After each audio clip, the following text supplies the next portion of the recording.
जय श्री श्याम दोस्तों, आस्तिक कहानियों में आपका स्वागत है। तुलसी विवाह की संपूर्ण कथा देव उठनी एकादशी पर जरूर करें। देव उठनी एकादशी के दिन तुलसी विवाह किया जाता है। मान्यता है कि जो व्यक्ति इस दिन अपने घर में तुलसी विवाह करता है, उसे इस लोक और परलोक में यश की प्राप्ति होती है। साथ ही उस व्यक्ति पर भगवान विष्णु की कृपा प्राप्त बन होती रहती है। देव उठनी एकादशी के दिन तुलसी विवाह की इस कथा का पाठ करने से भी पुण्य की प्राप्ति होती है। भगवान शिव ने एक बार अपने तेज से समुद्र में फेंक दिया था, जिससे मां तेजस्वी बालक का जन्म हुआ। इस बालक का नाम जालंधर। जालंधर आगे चलकर एक पराक्रमी दैत्य राजा बना। जालंधर बहुत ही राक्षस प्रवृत्ति का था। जालंधर का विवाह दैत्य राज कालनेमी की कन्या वृंदा से हुआ। एक बार जालंधर ने माता लक्ष्मी का प्राप्त करने की इच्छा से उससे युद्ध किया, लेकिन समुद्र से भी उत्पन्न होने के कारण माता लक्ष्मी ने जालंधर को अपने भाई के रूप में स्वीकार कर लिया।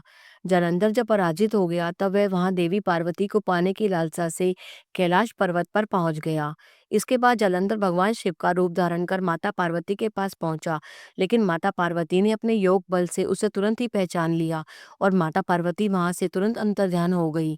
वहां जालंधर भगवान शिव के साथ ही युद्ध करने लगा।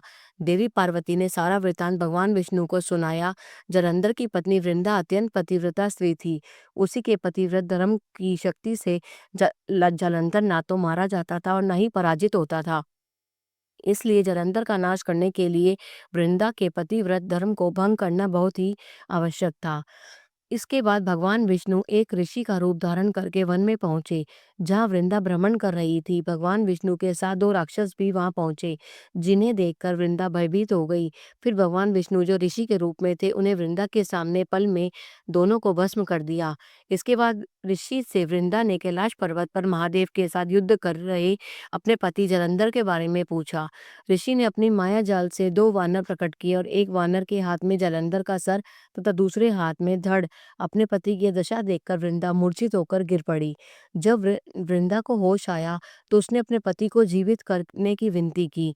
इसके बाद भगवान ने अपनी माया से जालंधर का सिर धड़ से जोड़ दिया, लेकिन स्वयं भी वह इसी शरीर में प्रवेश कर गए। वृंदा इसके बारे में नहीं जानती थी।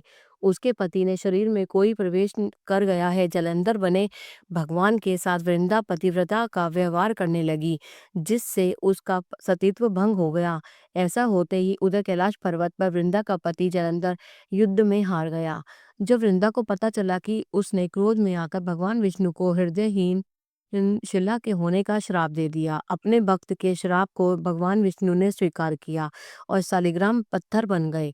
सृष्टि के पालनकर्ता के पत्थर बन जाने से ब्रह्मांड में असंतुलन की स्थिति हो गई। यह देखकर सभी देवताओं ने वृंदा से प्रार्थना की कि वे भगवान विष्णु को श्राप से मुक्त कर दे। वृंदा ने भगवान विष्णु को श्राप से मुक्त तो कर दिया, लेकिन स्वयं आत्मदाह कर लिया। जहाँ वृंदा भस्म हुई, वहां तुलसी का पौधा उगा।